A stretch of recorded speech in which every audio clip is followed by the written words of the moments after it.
It wasn't help. It wasn't Grol reinforcements. The hundreds of red lights that ignited above the clouds were something else, something older. And as Jack and Maya tried to comprehend what they had unleashed, another more immediate danger surrounded them in the hell of the Willis Tower. The clock was ticking. 30 minutes. Forget the lights. Move! It's now or never. The Grols' communications blackout had left them blind and deaf, but not helpless. Gripped by panic, they began to act like cornered animals. Their bioluminescent structures on the walls flashed chaotically, and a chorus of enraged, pained croaks echoed from the dark corridors. This was no longer an organized army. It was a pack of rabid predators. Jack's team scrambled back through the ventilation shafts, the sound of dull thuds echoing from beyond the metal walls. Grols, no longer able to tell friend from foe, were attacking each other. The path back was even more dangerous than the way up. With 15 minutes to spare, filthy and wounded, they finally emerged into the fog-shrouded streets of Chicago. Lincoln Park, we're not gonna make it. Rico, do you copy? What's your position? We need exact coordinates, now! The race against time began. Every second was precious. They ran through deserted streets, past the skeletons of cars, as the chaotic screams of the Grols echoed throughout the city.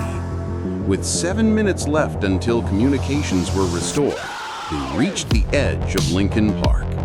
There, in the ruins, surrounded by dozens of disoriented Grols, they saw Rico's group, a handful of survivors huddled inside a collapsed building.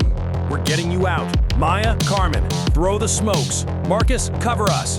The smoke charges detonated, plunging the street into a thick gray cloud.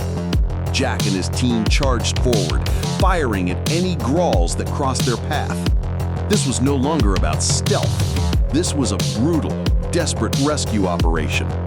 After a few moments that felt like an eternity, the two groups merged and at the last possible second disappeared into the old sewer tunnels.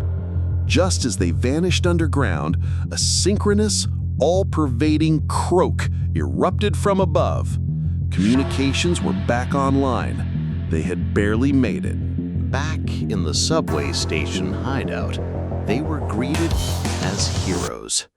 Rico's group was safe. For the first time in 10 years, they had won.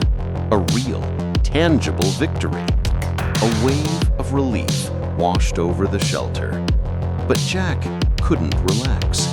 He approached Maya, who was sitting at her terminal, trying to analyze the signal they had sent. Find anything? It's impossible. This wasn't a response to our signal, Jack. It's like they were waiting.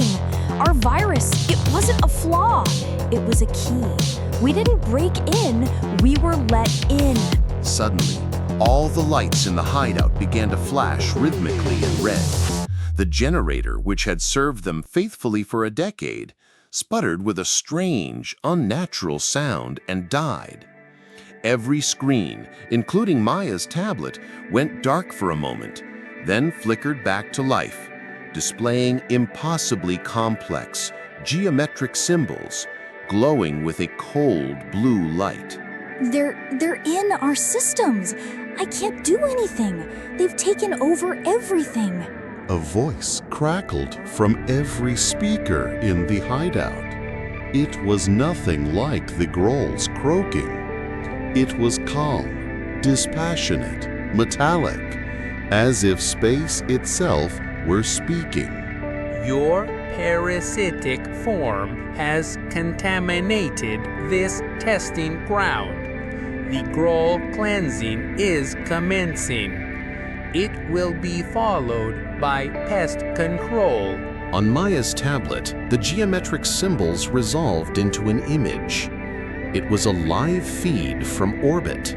Hundreds of red lights were slowly descending. But they weren't heading for the ruins. They were moving towards the largest Grol hives. And then, one of the lights fired. A beam of blinding energy shot from space to the surface, silently erasing an entire city block from the face of the Earth.